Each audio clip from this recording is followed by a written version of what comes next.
Hey, good morning, friends. It's the Backshed Bible Study today on the 15th of December, 2025. It's Christmas in the Shed. Welcome.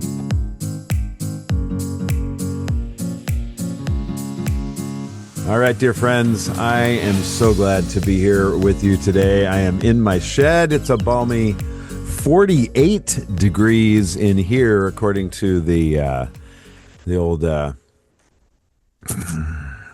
whatever that is there, my thermometer up there. So 48 in here, 41 outside. We are going to deal with that. Normally, I would probably today be back at the office and do shed from in the office, but today I feel like doing it here because I got a little girl that's homesick, so she's in there probably watching YouTube. Hopefully, I am not being a terrible father. Um, we have pretty good parental controls on that thing. So, um, anyway, and yeah, but that is it. Yeah, sorry I missed you all for the last few weeks. It was a some technical details as well as just some of the busyness of the holiday season. So. But I'm back today and accompanied by my heater that is right behind me. Um, Keeping my dogs out because I don't want to let any more colder air in. We're gonna try to keep it toasty in here. So let me adjust a couple of more things before we get moving here. I am enjoying my coffee this morning using my "Merry Christmas, you filthy animal" mug. That is Home Alone. There, can you see that? Home Alone. So one of my kids' favorite movies to watch. I often wonder when I watch that movie, did it ever inspire violence? I doubt it. I doubt it. I think we were in a day back then when people understood that you don't translate something like that in a movie into real life. But I don't know. Some people get a little strange about those things. Yeah, top five Christmas movies. We are in the Carey family with Peter home for Christmas. We get in the mood. We have our typical Christmas movies like It's a Wonderful Life. We always watch that one as a family. We watch Home Alone, which we have already watched this season, and then. This is kind of an interesting one. We started this a long time ago, and the kids just get into it, and we don't have to force them to watch this because we've just made it a tradition over the years. But we watch White Christmas, Bing Crosby movie, and and the kids like sing the songs, and there's only one scene in the movie that's just incredibly annoying. It's the if you've watched it before, it's the scene with choreography. I think it's just one of the dumbest scenes ever in a movie, but and my kids mock it too. But that's one of the scenes in there. But other than that, we think it's a fun movie, and and the kids enjoy it. We also, our New Year's Eve tradition, so that'll be coming up here in about 3 weeks, is to watch Miracle.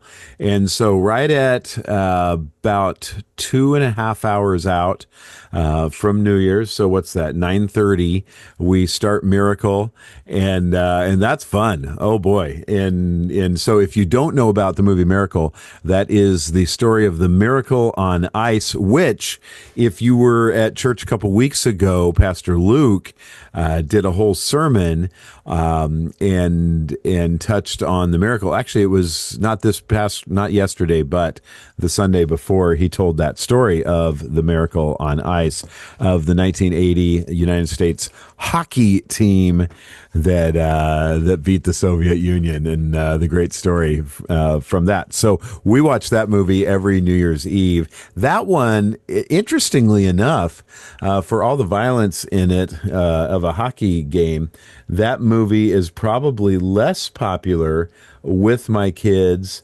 than White Christmas is. So I don't get it, but as I think Miracle's a pretty cool movie.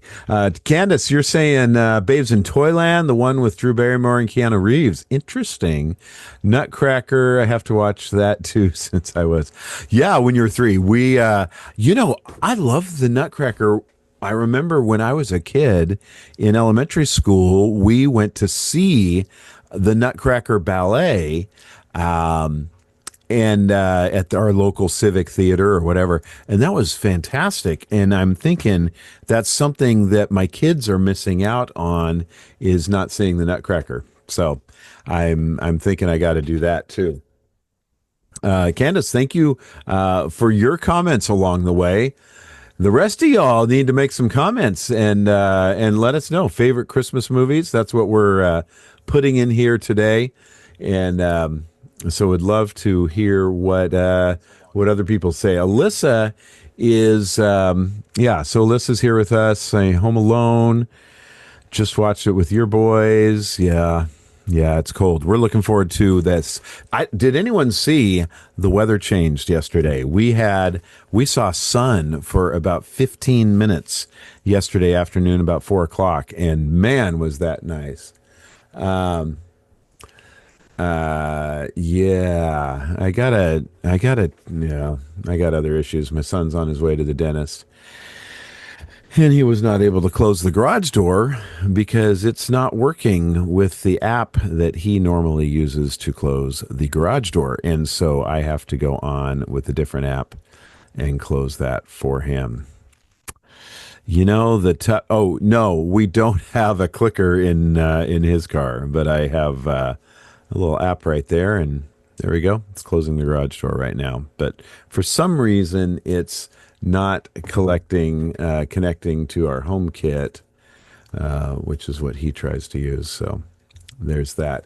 Grinch movie with Jim Carrey. Okay, thank you, Alyssa. There's another one there. Like I said, we love the traditional It's a Wonderful Life. Miracle on 34th Street is another one that we like to watch. Now, I grew up watching the original one, and my wife grew up watching the remake, which is funny to me because I don't think about the remake as being an old movie at all. Like this is a new movie. But if you look at the remake, I think it was made in like 92 or something. And so the remake is 30 something years old. So, but that's a favorite. Love to watch that one. And, yeah, I don't like,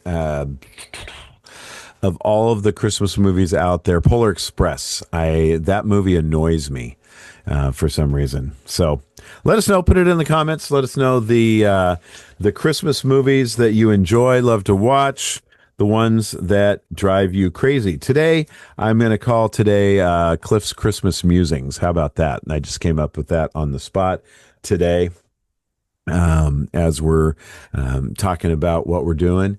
And sorry, Candace, that you lost your Wi-Fi. I hope that wasn't me or the church. Church has had terrible Wi-Fi lately. Um, let's see here. Let's see. Cliff's Christmas Musing. So what I'm going to do is I went back because I got to be honest. I have lacked some motivation over the last month, and it's been a little bit of a challenge for me to come up with some original content. And I know a lot of you are saying, Cliff, when are you going to get those guests on that you've been promising? And so I'm hoping sometime very soon to have a very special guest on, my good friend Jay. We're going to talk about high school football in a Christian school atmosphere. How about that? And so, if you don't care about football, that's all right.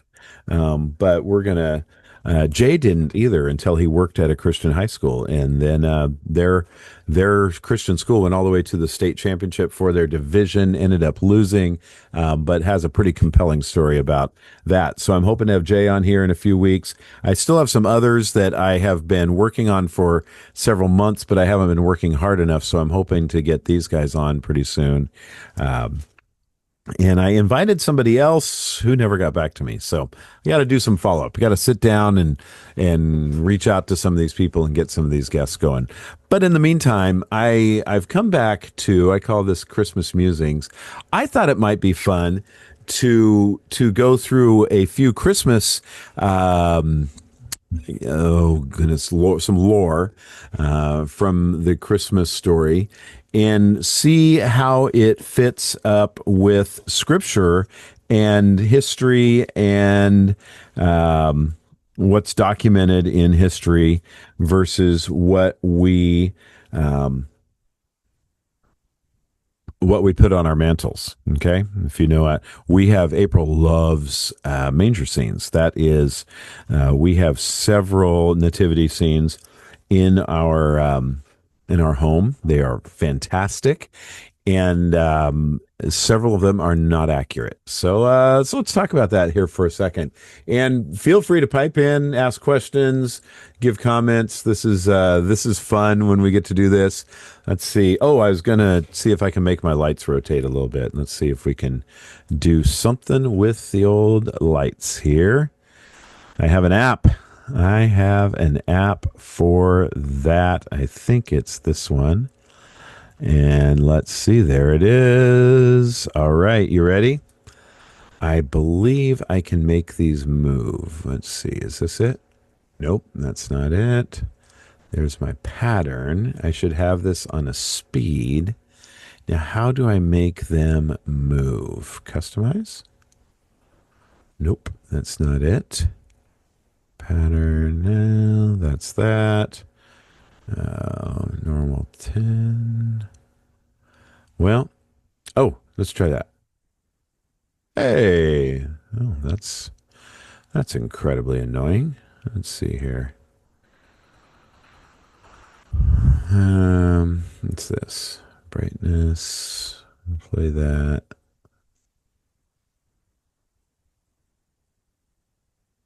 Yeah, I don't know. Let's try one more. Now this I can turn that up. It's supposed to be full brightness, partial speed, and settings. Yeah, there you go. Well, for those of you that are watching, I suppose those of you who are listening, you're probably bored to tears right now.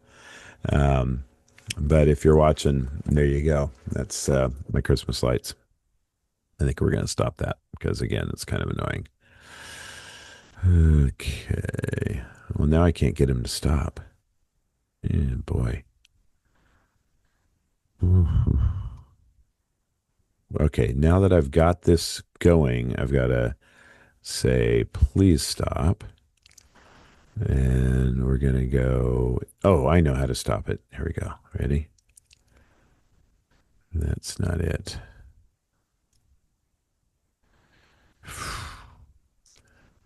There we go. Yeah. Okay. Sorry about that.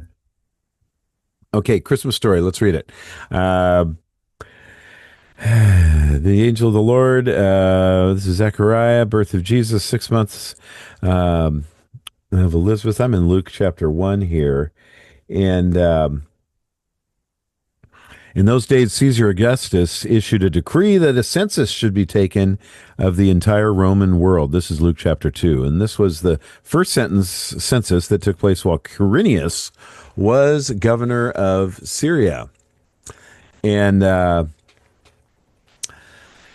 it says everyone went to their town to register. So Joseph also went up from the town of Nazareth in Galilee to Judea to Bethlehem, the town of David, because he belonged to the house of the line of David. And so Joseph's heading to Bethlehem, which means house of bread. If you did not know that, is literally what Bethlehem means. And Joseph went up from the town of Nazareth to in Galilee, Bethlehem, and he went to register with Mary, who was pledged to be married to him and was expecting a child. And so you have this great story of them heading to Bethlehem because key fact in the story that Joseph is in the line of David. And if you were paying attention yesterday in Luke's sermon, you would have heard that. An important piece because prophetically, the Messiah was going to come through the line of David. And so Luke tells us right here that Joseph belonged to the family of David. And then as you read, I believe it's Matthew's, as you read in Matthew chapter 1, you get the lineage over here that starts with Abraham, and this is the genealogy of Jesus the Messiah, the son of David, the son of Abraham, and it goes through, and this lineage takes us through Joseph, the husband of Mary. Mary is the mother of Jesus, who is called the Messiah. But then when you read the lineage in Luke, I believe, and let me get my lineages right here, that we find Jesus. There we go. Here we go. And this one is, I believe, takes us through Mary. And so we have a connection in the genealogy of Jesus that, oh no, he was the son, so it was thought of Joseph. Okay, yeah. So both of these take it through Joseph. So that's why it's, pardon me for being on the spot here. Sometimes I mess things up when I'm on the spot. So either way, the you have this important piece is that Joseph is in the lineage of David, and that was prophesied that the Messiah would be through the lineage of David. Now, interestingly enough, I guess you could consider that technically, if Jesus was not of the blood of Joseph, how would he actually be of the lineage? And that is when you get to use the word that I like to use a lot, and that is adoption. And so, in so many ways, Jesus is technically an adopted son of Joseph, in that. That he did not that he was of the Holy Spirit and born in Mary, and not through Joseph. Love that piece. I absolutely love that piece of the story, and it's worth studying a little bit more. So there you go. So if we're going to look at some of the myths to bust about Christmas, or one of the facts that are just fun along the way, that Joseph was a key piece in prophecy, in essence, of the being of the line of David. All right, you got that.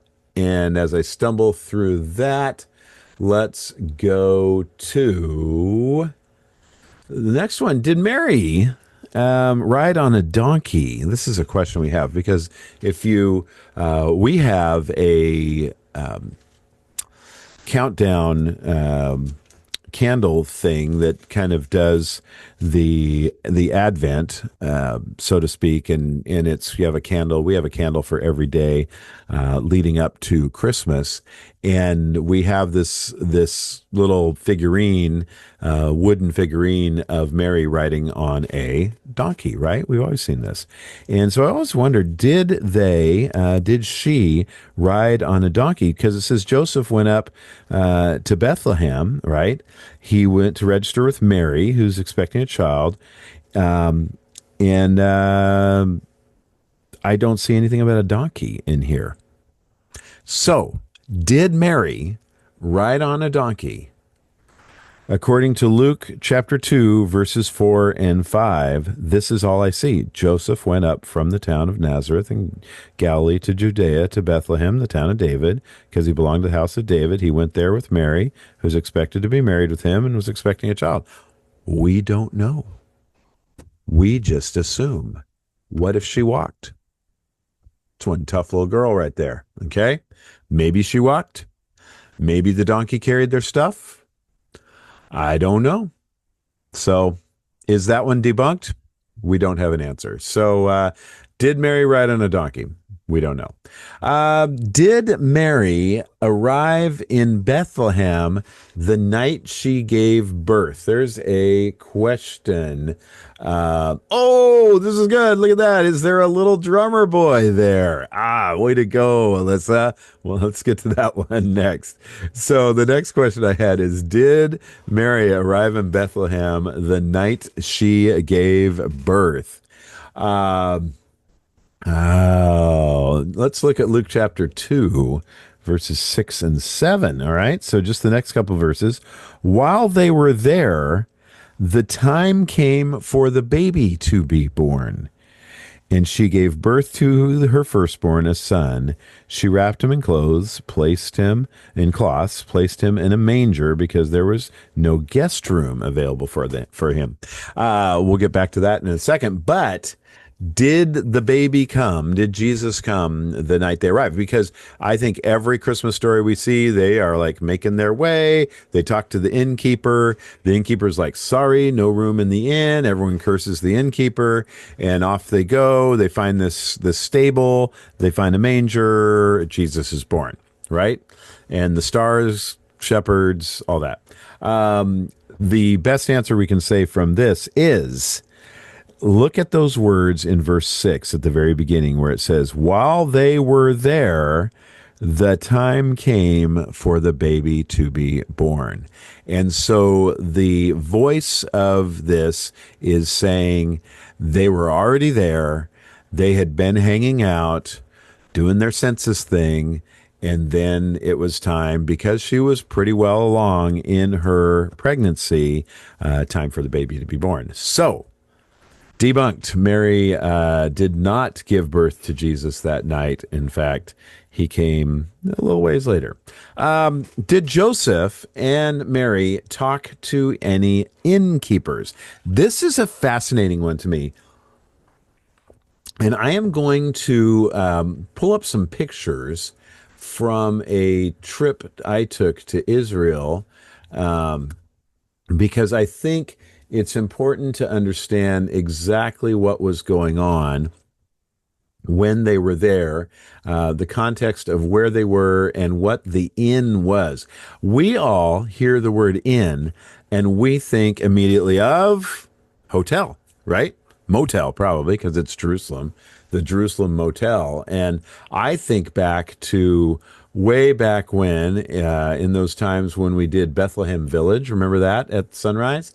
And we would have this innkeeper, and you know, the innkeeper gets a real kind of raw deal in the whole story, because everyone's like, curse the innkeeper, how dare he not let anybody in. But what we're going to show you here is something that is kind of fascinating. So let's see.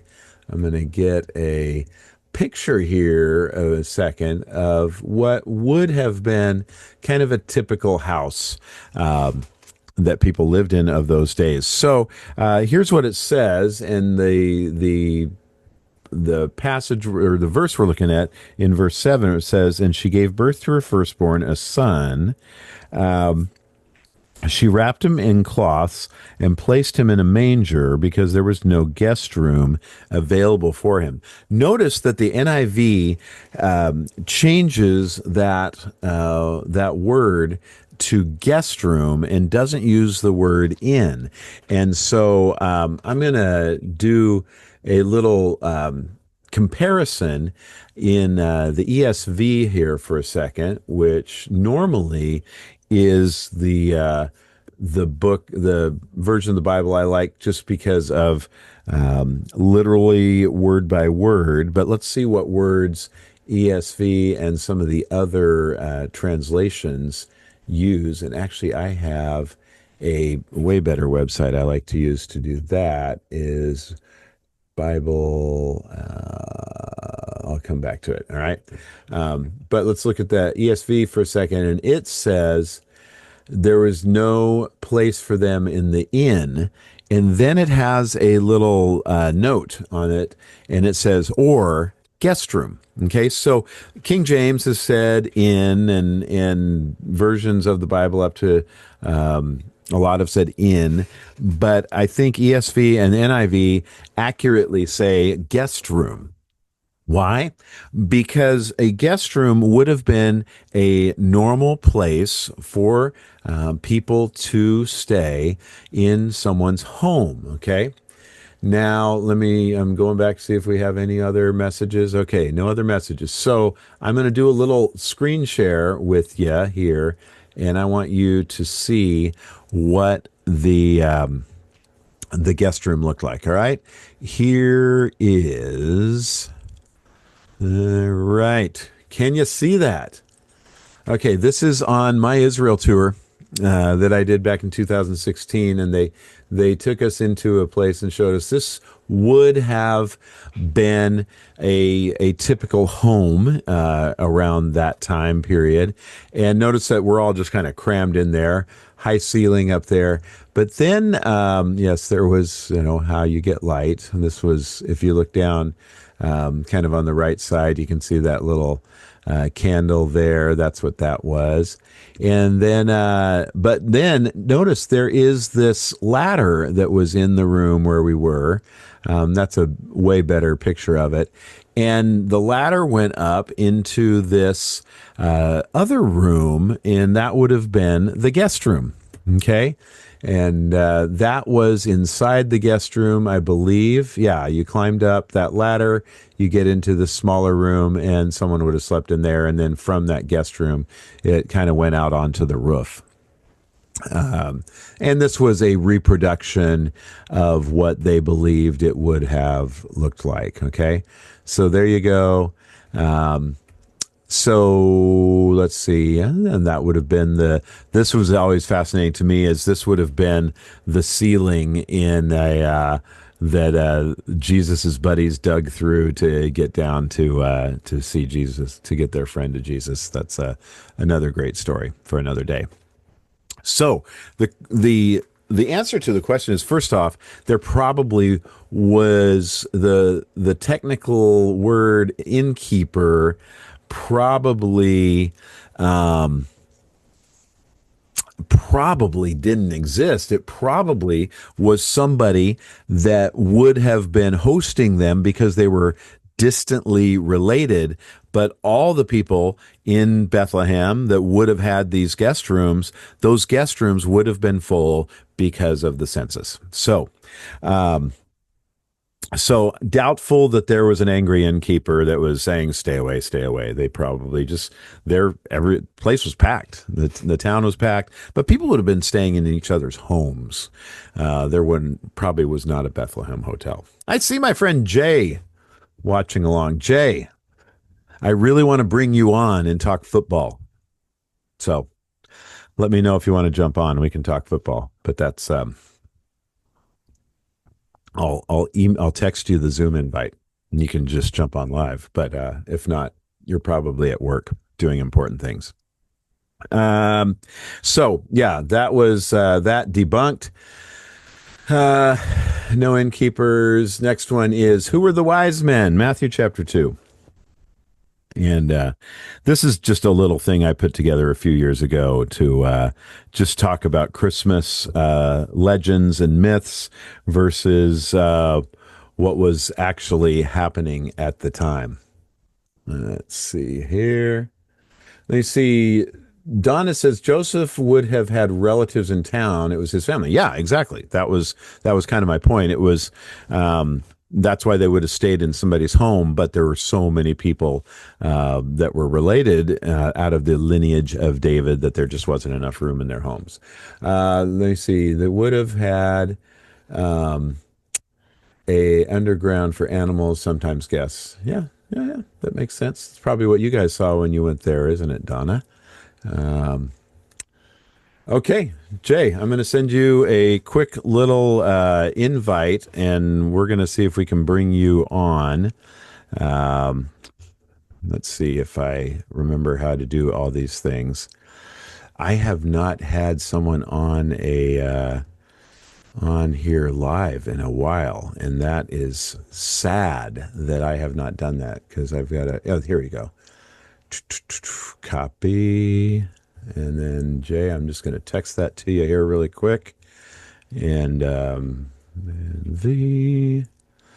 and jump on, and we're gonna. I if he's able to get on here, this is going to be fun. Um, I swear this fog that we've had in the valley has kind of made us feel like this was the shepherds out in the field and just wanting to get somewhere warm.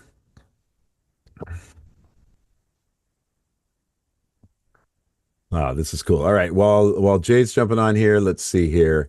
The wise men, as you all know, uh, I hope you know, they weren't there that night. They and this is where the nativity scenes are just a wrong. Okay, is the wise men didn't show up for a while, like they just didn't show up for a while. So, all right, ladies and gentlemen, I want to present you to my good friend Jay Johnson.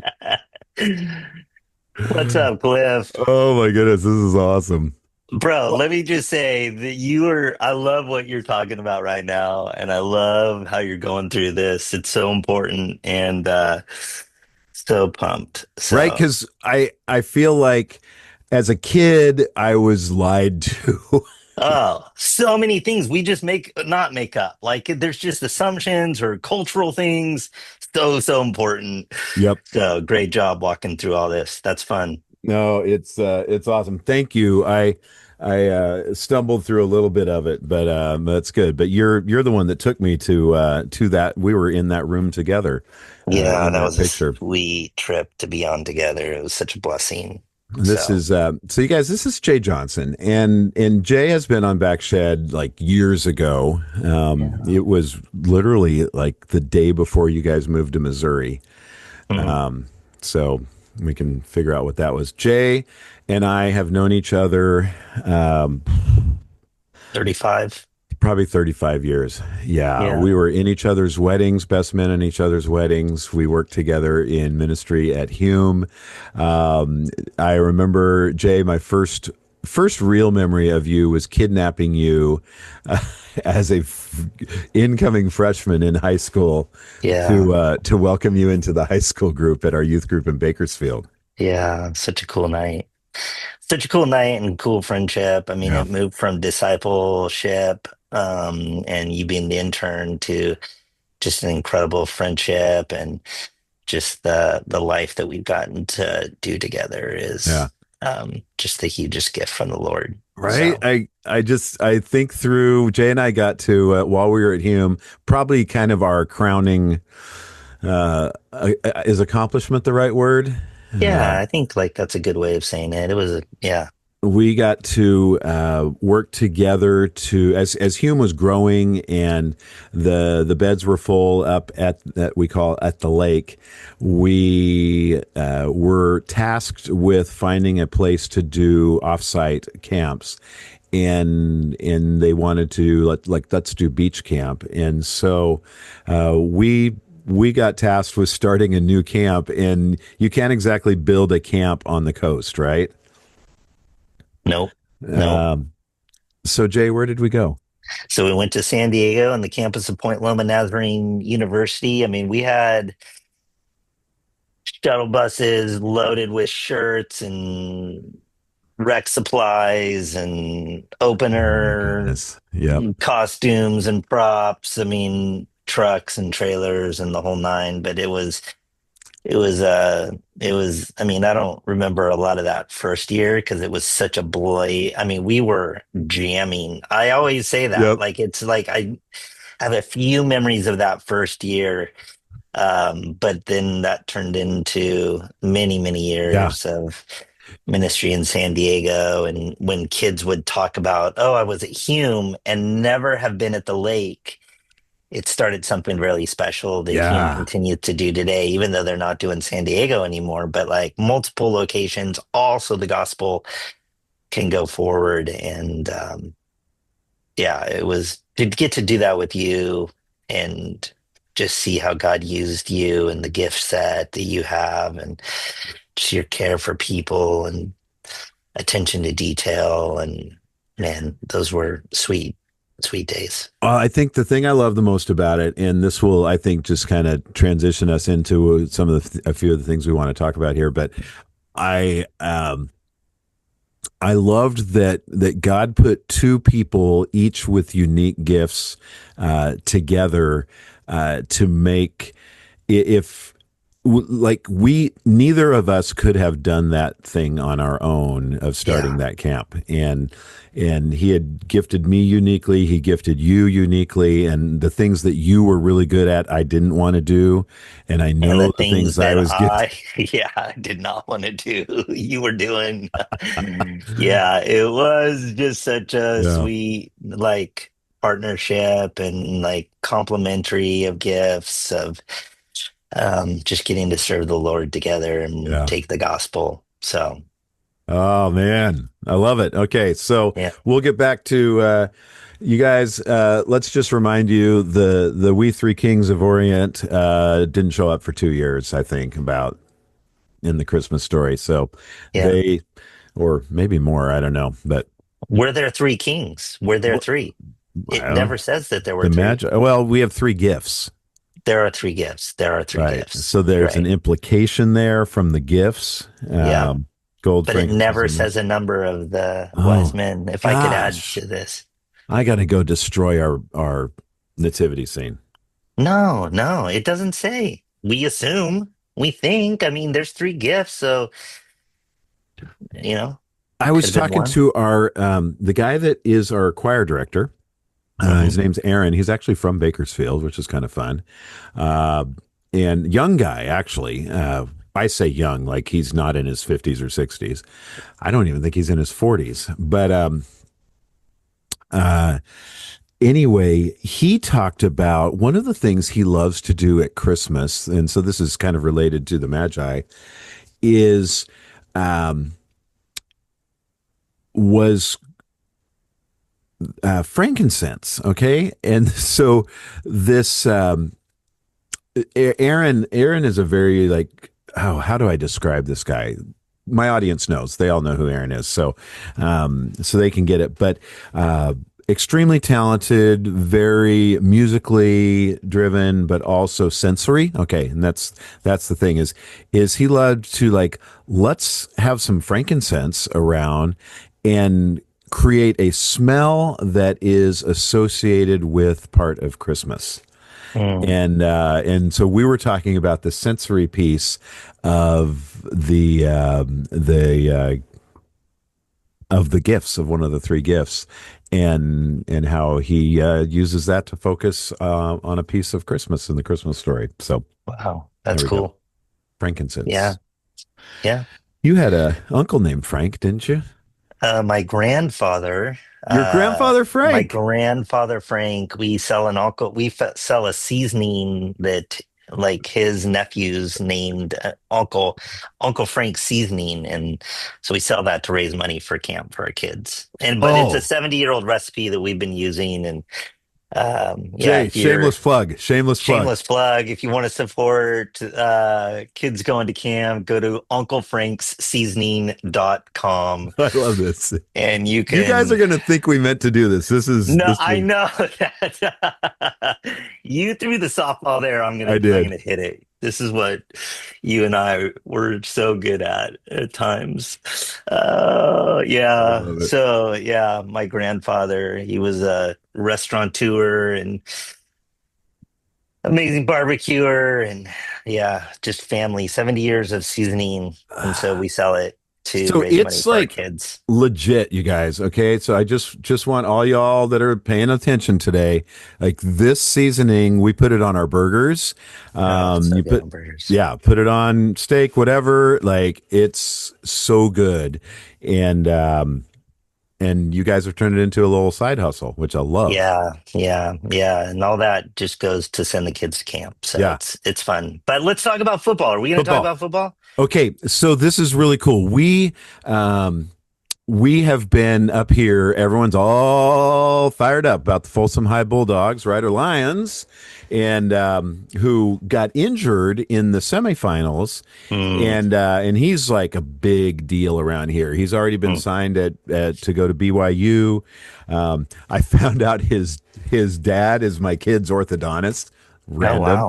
wow. Even though my kids don't have any braces, but that's another story for another day. But he's kind of the big deal around town. And he gets injured in the semifinals, and the backup quarterback comes in, who is like just as good, and takes them to state finals down in Rancho Santa Margarita. No, Orange County, South Orange County. Saddleback College, I believe. Yep. And Yep. but what most people don't understand about state finals is there are like several different divisions. Yeah.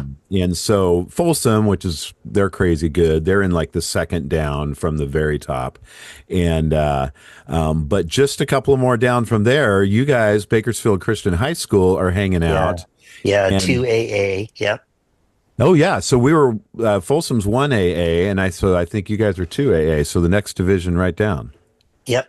Yeah, no, it was fun. I mean, we were the boys played hard, undefeated season. It was an incredible time watching these kids. And I started at Bakersfield Christian 4 years ago with this class. My daughter is Crazy. now a senior. And we like just watching these boys play, watching them grow in the Lord, watching the character.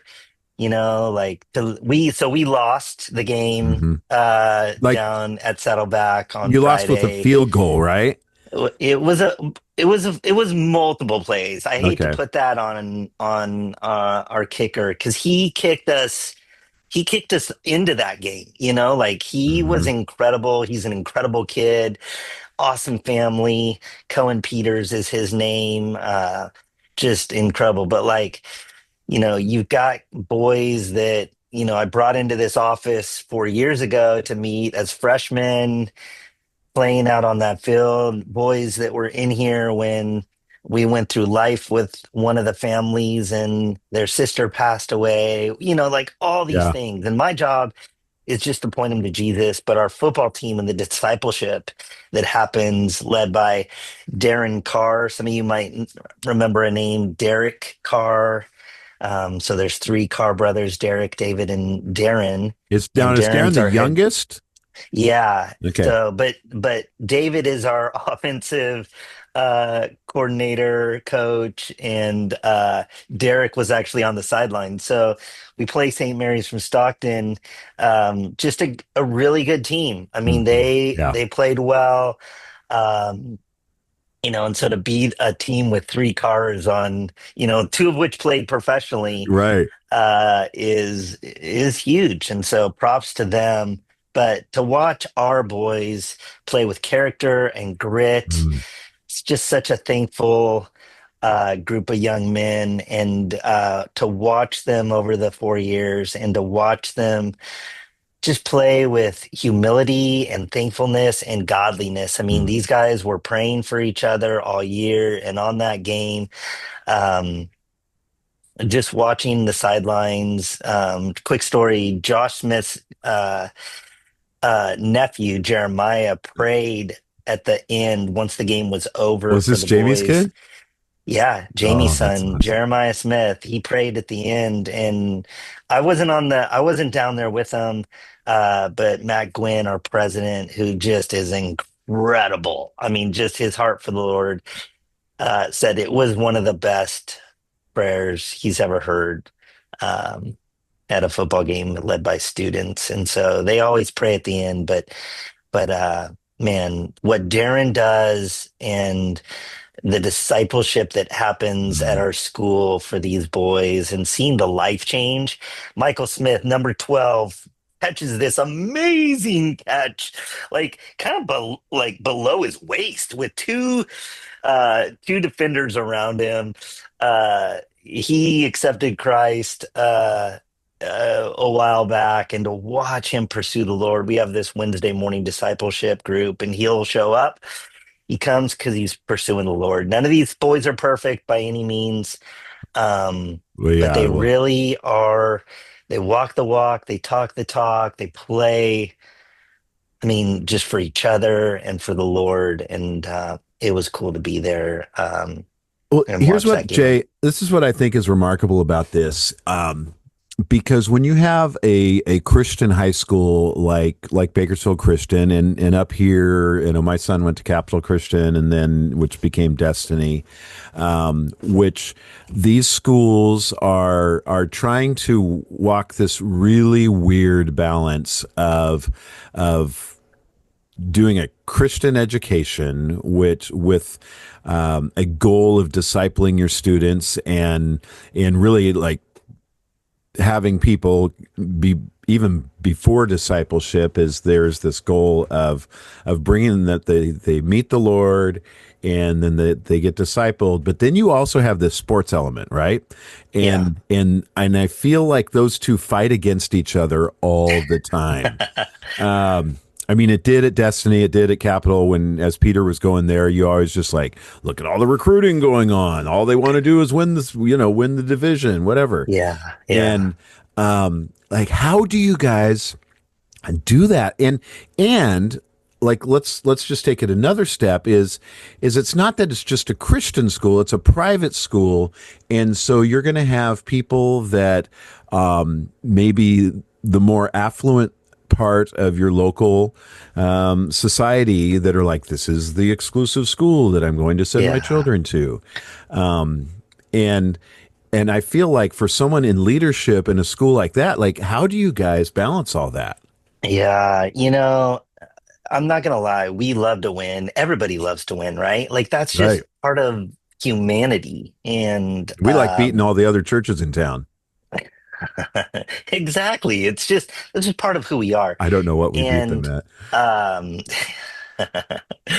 but it has to be about the gospel. And so when Yeah. I was hired, my our president, Matt Gwynn, you know, he I'm on a phone call with him and he's like, I don't want a faith-based school, I want a gospel-based school. And so for us at Bakersfield Christian, it's about presenting the gospel, it's about life change, it's about pointing kids to the creator of the universe and his word. And so that starts at the top with Matt and works all the way down to Mhm. each faculty and staff, and then to the students, and the fact that we get to do this. And Matt's created an awesome team. And so Sergio Furtado, our athletic director, once Furtado. again, we love Is to he win. related to Vance Furtado? I don't know. He's Oh, from okay. Tulare, Okay. All right. played Keep soccer going. at Fresno Pacific.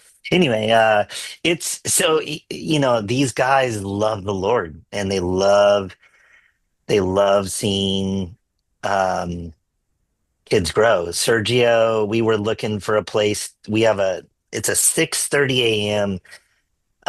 Bible study discipleship time that we started here.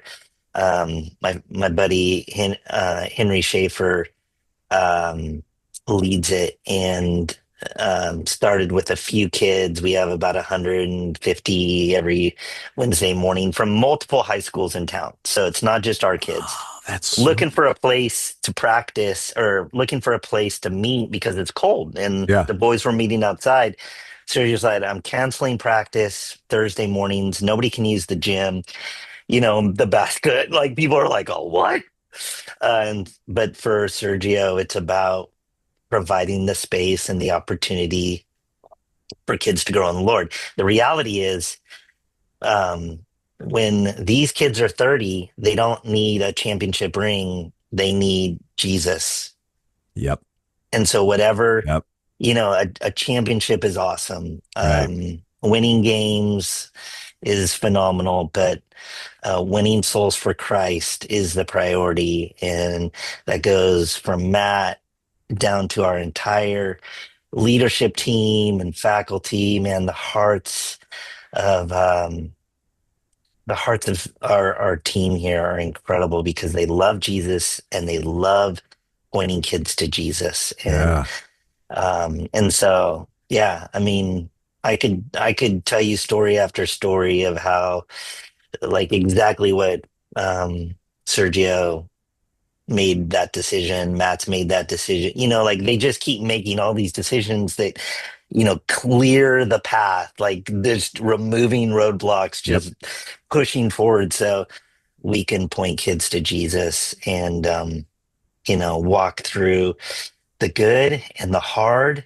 And that was I think Friday night was a great example of seeing that in a program that is constantly trying to win kids for Christ. And it's multiple voices, I mean, it takes a village. And at Bakersfield Christian, the village is just so committed to the gospel and pointing kids to Christ. And so we're known for a lot of things, but more than anything, we want to be known for being a Christ-centered organization that also wins championships and has a really high standard academically. I mean, our academic program is phenomenal. And so 4 years ago when I started, Matt was like, I feel like we're known for our academics and our Right. athletics, but not for being followers of Christ in this community.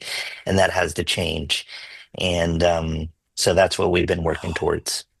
And you guys, I mean, I want all of you out there to understand this, because Jay and I both, you and I both grew up going to small private school. You went Yep. to, mine wasn't a Christian school, but yours was. But it's, we're in that environment, and but we both kind of grew up in, I feel like we were the ones that were able to be at that school because our moms worked there, and Yep. therefore that was the only way they were able to afford for us to go. Yeah. But we were surrounded with people that were of, I don't know what the right word is. Privilege might be the right word, but that had a lot more wealth than us, and you saw that as the poor schools are trying to figure out how to meet their base and take care of their base but have integrity, for Christ, right? I mean, I felt like Heritage, where you went, was, they always did a pretty good job of that, of keeping their integrity, Yep. and not pandering. There's the word. That's the word I've been looking for, pandering to their base. Um, and and I just feel like for all of you that are kind of watching along, um, a big prayer that you could have for for Christian school leadership is that they would be able to operate with conviction, and not have that, feel that need to pander, but also be able to do things with excellence. And I think sometimes a Christian school has the temptation to sacrifice excellence uh, for the sake of authenticity. I like that quote. I'll stick to that. And sometimes can miss the academic. And I remember reading an article one day that was like, you can't be like a strong discipleship based school and have good strong academics. Like, it's impossible, because they, No. right.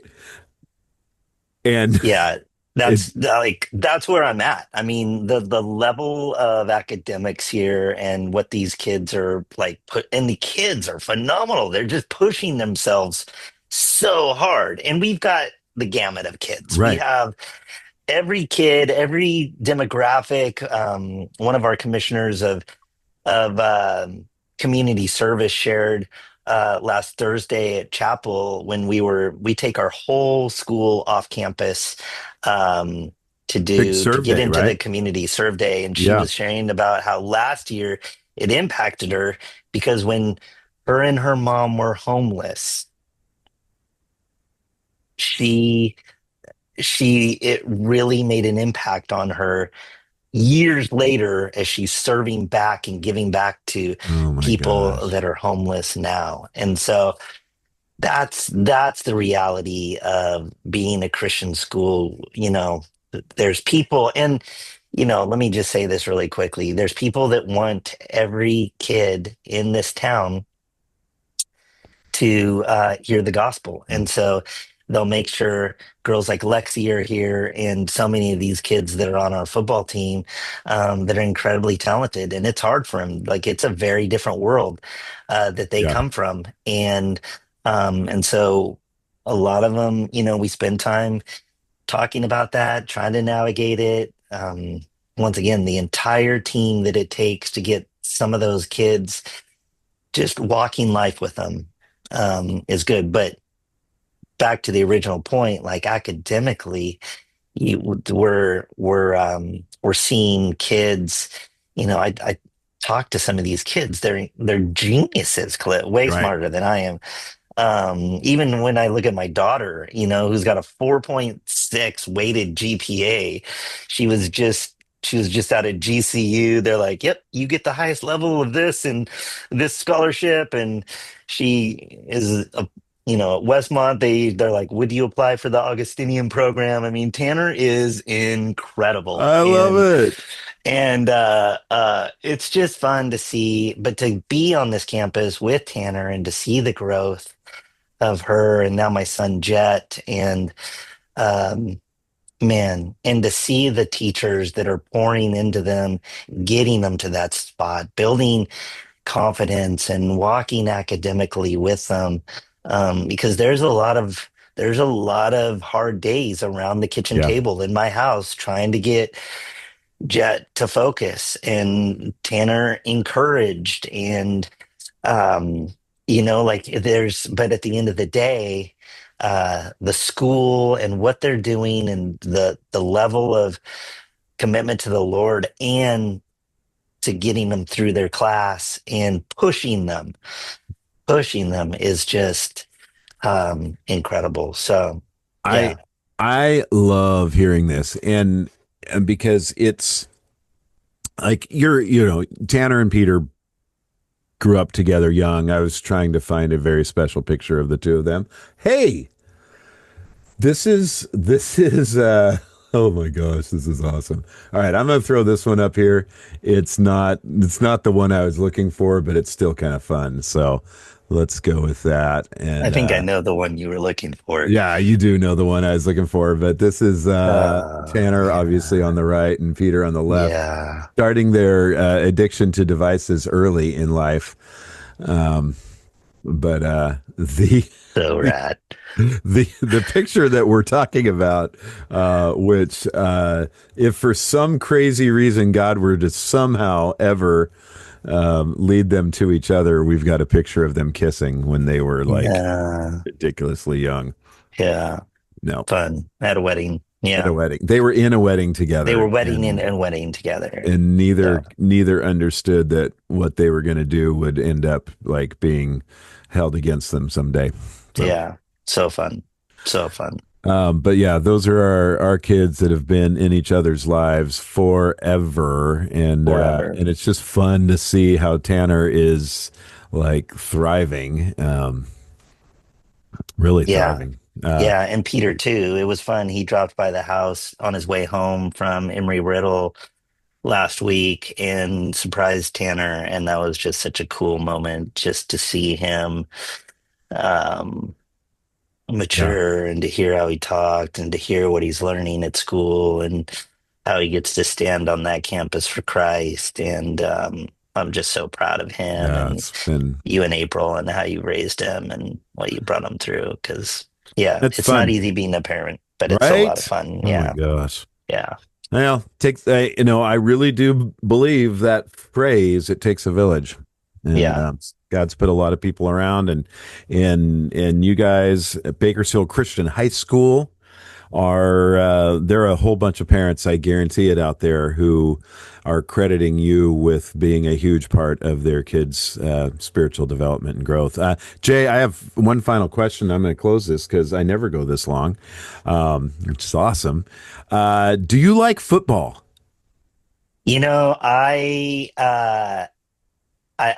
We've gotten really into football since we moved to Bakersfield and had a little bit more time.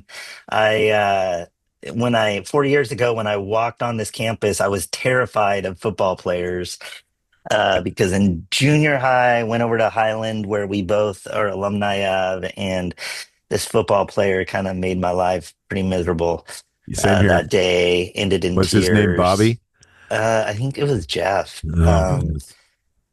And so I just remember being around those boys and during high school. And now, I mean, 4 years ago, it was crazy and was trying to navigate that. But it's funny. I can walk on the field and stand next to all those giants because they love Jesus and I know him. This, let me tell you one more story. This kid, Okay. Luke Fisher, right? Huge guy, just massive, just, but 2 days, like 2 weeks ago, he's like, man, I'm just so excited for Serve Day. And I'm like, why, man? He's like, I just love being in the community and serving others.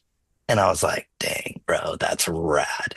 So we all are on a journey and we've all come a long way, but just lots of stories of how God's worked in these boys' lives. I love that. And the thing that I love is Jay, when I texted you the other night when I found out that you guys had lost, and I figured that what was going to come on the other end of the text was sadness, like, oh, we are so bummed, we were so close, and man, that should have gone our way, or this, that, and the other. And in your text back to me immediately was, I'm gonna read it because it stood out so much to me in that Hmm. moment.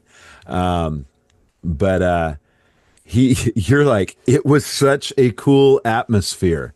And it was a good game. I'm proud of how the boys played. They showed character. They encouraged each other. It was fun being there. And who would have known? Stockton.